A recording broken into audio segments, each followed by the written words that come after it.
Ok, hola, esto me emociona un poco, pero también a la vez estoy nerviosa. No sé dónde se cuelgue eso primero, en YouTube o en TikTok. Vamos a hablar un poco de qué se va a hacer hoy día. Bueno, como ya les había comentado, mi nombre es Darly, soy estudiante de Derecho de la Pontificia Universidad Católica del Perú. Bueno, estudio Derecho, pero lo que también me encanta es la docencia. Tengo muchos años enseñando. Al principio enseñaba a niños, luego comencé a enseñar Derecho en las municipalidades y actualmente estoy enseñando en la universidad. Y bueno, quise intentarlo mediante medios digitales para poder compartir un poco del conocimiento de Derecho a todas las personas que deseen saberlo, no necesariamente tienen que ser de la carrera.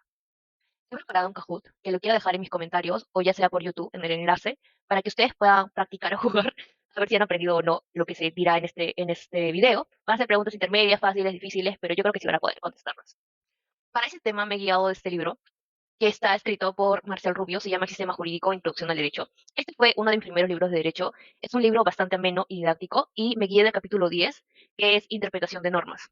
Y siento que es un tema importante para mí porque también quiero quitar un mito acerca de los abogados. Y bueno, vamos con el tema.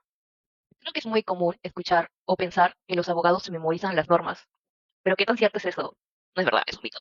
De hecho, sería muy difícil porque nosotros tenemos bastantes códigos que leer y tipo si los memorizáramos, y aparte que cambian constantemente, sería súper difícil volver a memorizar las nuevas.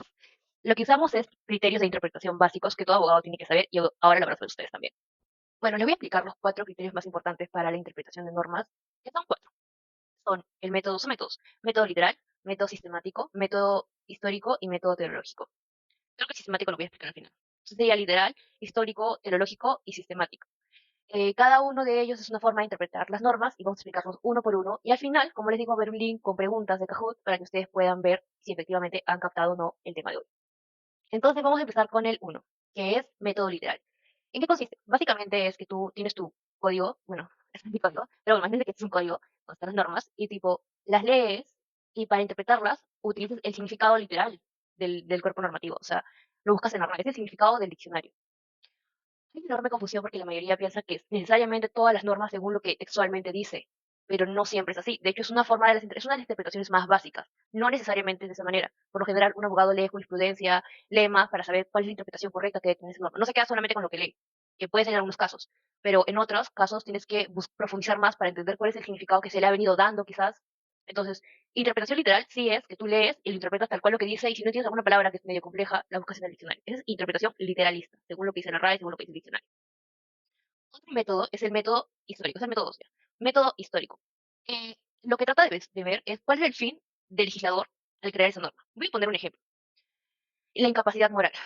Últimamente se ha estado vacando a presidentes por temas de incapacidad moral, pero cuando se redactó por primera vez esa norma, no se refería a una incapacidad ética como se está viendo actualmente. Se hablaba de una incapacidad física, por ejemplo, alguien que estaba en estado vegetativo o algún tema que le impidiera cumplir su rol, o incapacidad moral, pero en ese tiempo se refería como una incapacidad mental, tipo que tuviera algún problema mental grave que le impidiera seguir cumpliendo sus labores y tuviera que tomar otro su lugar. Actualmente se lo viene interpretando de otra manera, pero si hablamos de una interpretación específicamente histórica, esa sería la interpretación correcta, que fue la interpretación que seguía la intención del legislador, para qué se creó, cómo se creó. Entonces ya sabemos la interpretación literal, que ahora se está usando una interpretación literal cuando se refiere a incapacidad moral. Tenemos la interpretación histórica, que es la segunda, y ahora vamos a ver la interpretación teleológica. Tres, interpretación teleológica, que es mi interpretación favorita. La interpretación teleológica lo que trata de hacer es busca el fin que persigue en la norma. O sea, ¿cuál es el fin de la norma?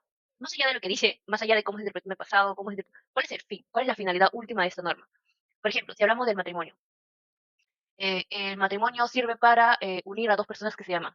¿No? El fin último es que se pueda defender esa unión de esas personas que se aman.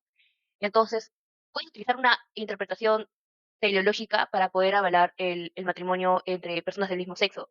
Entonces, es depende de cómo lo interpretes, pero la interpretación teleológica es la que prima de cuál es el fin último, o quizás el fin último de esa norma es proteger el medio ambiente. Más allá de lo que diga, más allá de los cambios que ha tenido esa norma, el fin último era proteger el medio ambiente, entonces tienes que buscar la finalidad última de esa norma.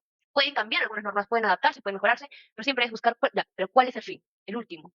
Entonces ya, esa es la interpretación teleológica, busca el fin de la norma que se está persiguiendo.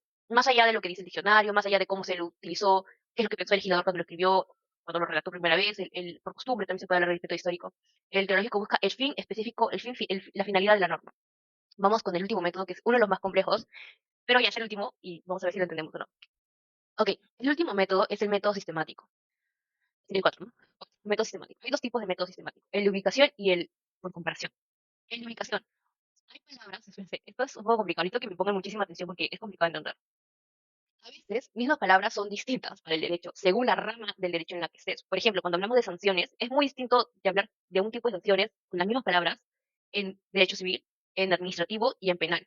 Entonces, por lo general, las personas que están hablando de sanciones tienen que ver la jurisprudencia, el cuerpo normativo, cuál es el significado que se le otorga a esas palabras en esa rama del derecho. Hay palabras que son las mismas, que se utilizan para civil, para penal, pero tienen un significado distinto porque según la rama se le ha otorgado un significado distinto. Entonces, ¿qué es lo que trata de hacer el método sistemático? Dice, le asigna un significado acorde al grupo donde está. En este caso, acorde a la rama en la que está.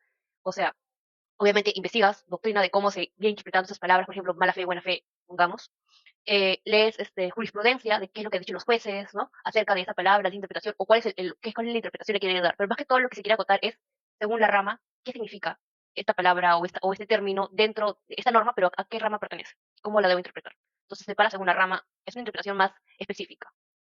Ay, de verdad, espero que se haya entendido el método sistemático por ubicación. Si no, me pueden hacer preguntas. Y el método por comparación es, por ejemplo, de que hay una situación y no hay una norma que la regule y se usa la analogía. Por ejemplo, a una norma, no sé, creo que es un poco más complicado y tendría que explicarlo posteriormente, pero más que todo se utiliza, lo que escribe aquí es, aplico una norma que rige sobre algo parecido y lo aplico. O sea, tenemos un caso A con una norma A y tenemos un caso B que es muy parecido al caso A, pero no hay norma. Entonces se aplica la norma de la A, porque el caso A y el caso B son muy parecidos. Algo así, es por comparación. Se puede usar más en tema de derecho internacional, claro, cuando se quiere traer una normativa extranjera acá al Perú. Entonces, con eso hemos terminado todos los métodos de interpretación. Hemos hablado del método literal, el método histórico, el método teológico, el método sistemático. Voy a dejar un link para una encuesta de Kahoot y también es fácil y difícil las preguntas y ustedes me dicen si entendieron o si no entendieron. Les agradecería bastante si me pueden dejar comentarios, si me dicen qué temas quieren ver, si quieren darme alguna retroalimentación, si lo que quieren es ver casos. Y bueno, yo estoy de verdad iniciando esto con mucho amor y ténganme paciencia y comenzaré a subir cada día más videos.